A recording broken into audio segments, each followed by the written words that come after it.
Yang pertama ada Bapak Insinyur M. Natsir ATMM, Pak Sekda Kota Metro. Selamat siang, Pak. Selamat siang. Spesialis forensik dan mediko legal. Selamat siang, Dokter. Kemudian yang ketiga ada Saji M. Saleh MA dari Ketua MUI Kota Metro. Selamat siang, Bapak.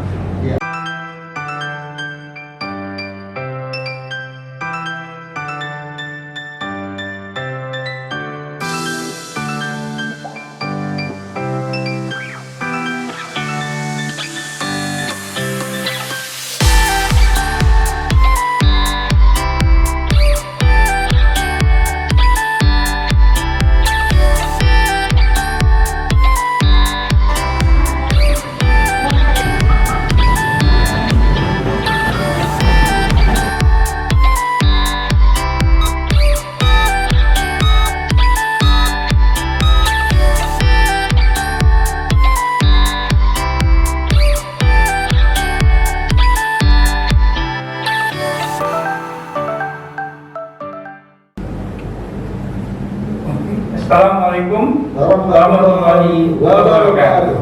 Selamat siang. Hai sahabat FDI ID Kota Metro. Kita bertemu kembali di channel ID Kota Metro bersama saya Dr. Aprianto dan rekan saya. Ya, saya Dr. Tommy Sidiki, spesialis penyakit dalam. Ya, saat ini kita punya topik menarik, teman-teman sahabat FDI di Kota Metro. Jadi topiknya pada pagi hari ini, pada siang hari ini yaitu bincang-bincang kesehatan terkait bagaimana cara kita menyambut Ramadan di tengah pandemi COVID-19 ini, Dokter. Iya, kan sebentar lagi kita akan menghadapi bulan Ramadan ya. Kemudian yang kedua juga ada bagaimana pemulasaran jenazah pada pasien COVID-19. Memang banyak sekali penolakan ya, Iya, Dr. Tommy. sekali ini lagi di medsos. Iya. Ada penolakan. Iya, pada pasien yang akan dimakamkan, pasien COVID-19 ini. Iya, betul sekali. Ya, yang pertama ada Bapak Insinyur M. Natsir ATMM, Pak Sekda Kota Metro.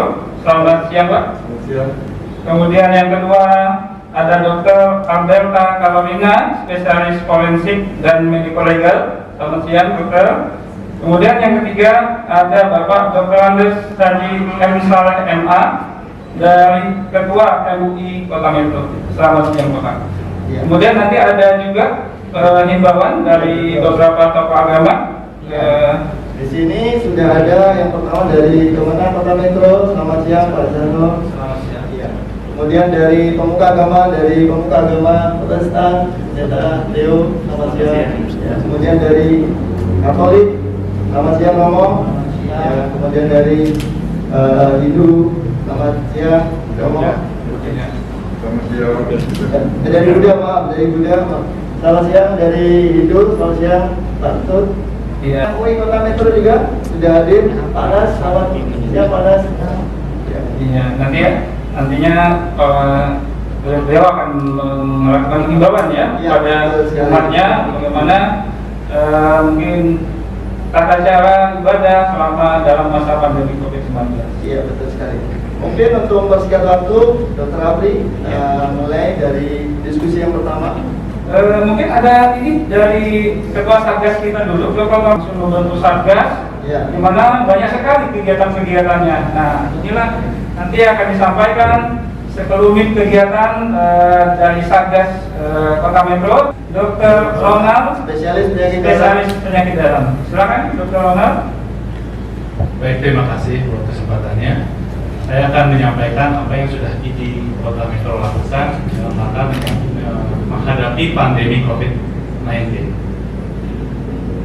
COVID-19 adalah tantangan buat seluruh umat manusia di dunia ini, tidak terkecuali kita di Lampung dan di Metro. Tantangannya bisa berupa pasien yang datang dari tempat kita sendiri ataupun orang yang bepergian dari daerah-daerah yang sudah diketahui sebagai daerah-daerah terjangkit. Slide. Ini kedatangan pemudik dan pelaku perjalanan yang meningkat. Slide. Juga pasien-pasien yang sudah kita rawat. Ada yang tadinya cuma perjalanan lalu menjadi positif, dari UDP menjadi PDP dan sehingga butuh perawatan. Slide. ID Kota Metro sudah membuat beberapa strategi. Strategi yang pertama adalah kita melakukan konsolidasi di intern ID sendiri. Dengan cara apa? Yaitu kita membuat seminar agar anggota ID mengerti apa itu COVID-19. Karena waktu kami sekolah dulu belum ada istilah COVID-19. Ini suasana waktu kita masih seminar dulu. Memang masih berhimpitan, tapi ini jauh sebelum ada isu-isu social distancing tentu saja. Jadi jangan dihujat dalam hal ini. Setelah itu ID melakukan yang namanya kerjasama dengan instansi yang setara. Kita kerjasama dengan PPNI, kita kerjasama tentu saja dengan Dinas Kesehatan. Yang pertama kita buat MOU bagaimana tata laksana ID ini, karena kita nggak akan mungkin berjalan sendiri. Setelah itu kita bekerjasama dengan Dinas Kesehatan, kita buat suatu standar operasional. Kenapa? Karena kalau kegiatan ini hanya bersifat sporadis, orang per orang, itu akan tidak simultan, menimbulkan kebingungan. Kita buat SOP bersama dengan dinas. Tidak cukup itu, SOP itu anggota-anggota kami datang ke rumah sakit di Kota Metro. Seluruh rumah sakit di Kota Metro kita masuk untuk apa? Untuk sosialisasi SOP ini. Jadi jangan heran kalau di Metro tidak terdengar ada penolakan pasien, karena rumah sakit yang bukan rumah sakit rujukan COVID pun mau mengambil beban untuk merawat pasien COVID. Selain itu kita juga sosialisasi ke puskesmas mengenai SOP ini dan juga ke kecamatan-kecamatan. Kita juga melakukan penyuluhan bekerjasama dengan kecamatan. Jadi dalam minggu lalu kita menurunkan seluruh anggota ID kita, bukan saja yang muda-muda, bukan saja yang baru fresh graduate, tapi yang tua-tua. Tercatat yang sepuh-sepuh seperti Dr. Tobi, Dr. Manik, Dr. Anto pun turun untuk melakukan penyuluhan kerjasama dengan kecamatan. Kita juga ada sosialisasi ke pasar-pasar. Sosialisasi yang kita lakukan jumlahnya puluhan. Tercatat Dr. Andre, Dr. Chandra, Dr. Wardi turun ke instansi-instansi, Dr. Hartawan juga, tempat keagamaan, institusi pendidikan. Tujuannya satu, agar masyarakat mendapat penjelasan yang sejelas-jelasnya tentang COVID-19.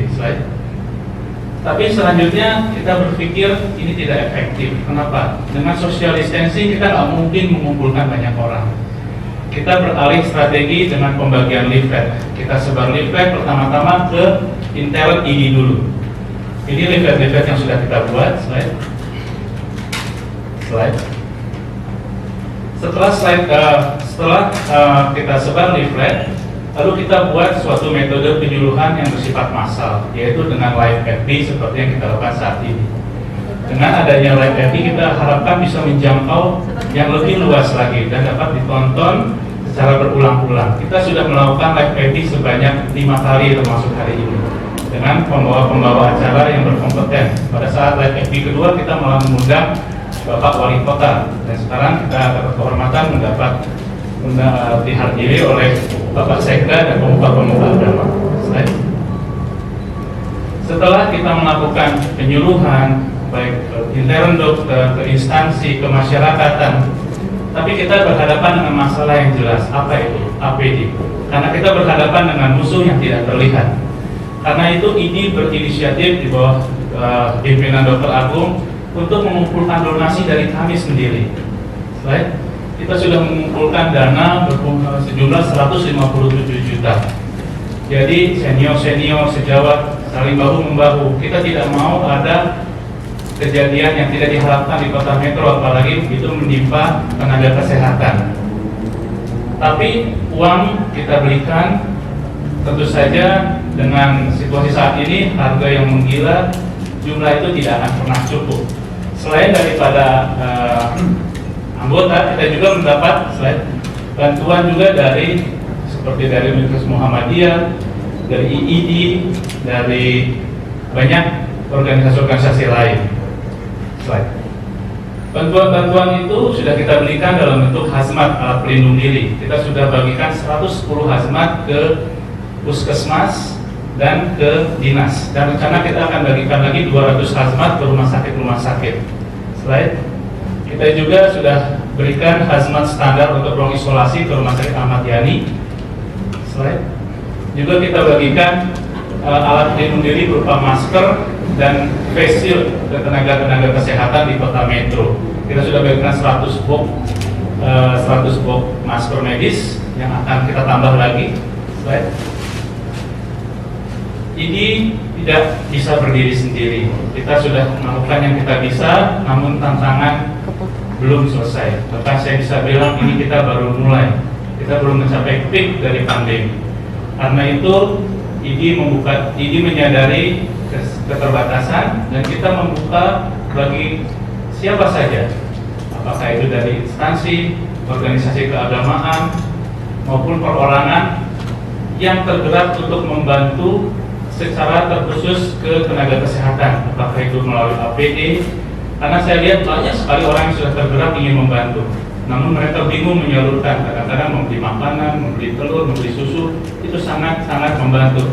Tapi khusus untuk APD yang kita bisa salurkan, ini membuka saluran apabila ada yang mau membantu bisa melalui ini. Bersama kita akan melawan COVID-19. Terima kasih. Oke, terima kasih Dr. Ronald. Kita kasih aplaus dulu. Terima kasih penyampaiannya kepada Ketua Satgas ID ya, Dr. Ronald, spesialis penyakit dalam. Iya.